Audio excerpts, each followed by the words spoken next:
Controversy over a proposal to sell part of Pennsylvania's turnpike to private foreign interest.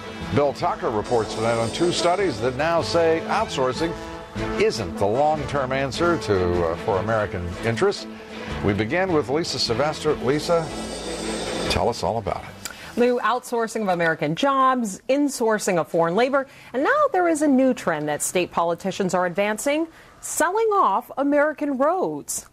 The Pennsylvania Turnpike stretches 537 miles. This critical piece of Northeast infrastructure may soon go on the auction block. Pennsylvania Governor Ed Rendell says it's one option the state is considering to plug a $1.7 billion transportation budget hole. All of the money that comes from the sale of the turnpike will be put into a fund, and 100% of the interest income that generates will be used for transportation. Proponents say it's an alternative to raising fuel taxes. Critics rip the proposal as short-sighted, saying elected leaders should not be selling off or leasing American assets that belong to the taxpayers. Adding more fuel to the debate, the leading bidders are foreign companies. They're auctioning off our roads. They're pawning our roads to the highest bidder worldwide. So, to continue deficit spending. Darn right it ought to make people angry as it could be. An Australian-Spanish consortium has been quietly snapping up major U.S. highways. In January, the group secured a lease for 99 years of the Chicago Skyway for $1.83 billion. In March, the same company convinced Indiana to lease for 75 years the 157-mile Indiana toll road. That state receives $4 billion up front.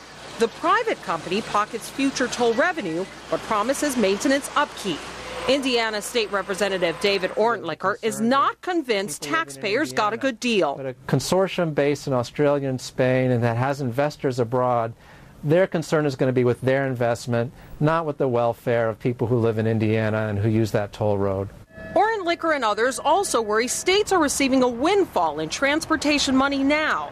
But if the states do not invest that money wisely, where does that leave future generations down the road? Pennsylvania says if it decides to lease or sell the turnpike, there will be limits on how much tolls could be raised, and the company would have to agree to maintenance schedules.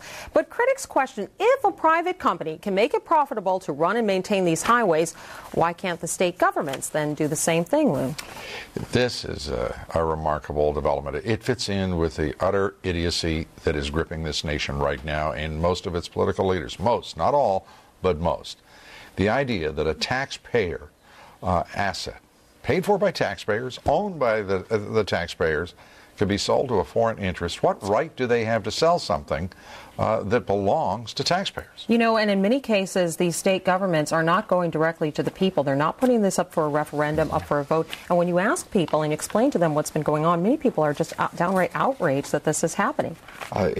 As they well should be. The fact that and Governor Rendell is an outstanding governor. For him to get behind this, it shows you the desperation of the state government in Pennsylvania. It also shows you, in my opinion, the absolute short-sightedness. And if the taxpayers of Pennsylvania put up with this, they frankly deserve whatever they get. Well, they're spending future money for generations to come. I mean, it's just, even from a fiscal standpoint. Yeah, this is outrageous. And if the people of Pennsylvania tolerate this, there's no end to what they'll tolerate. Lisa, thank you very much. Lisa Sylvester.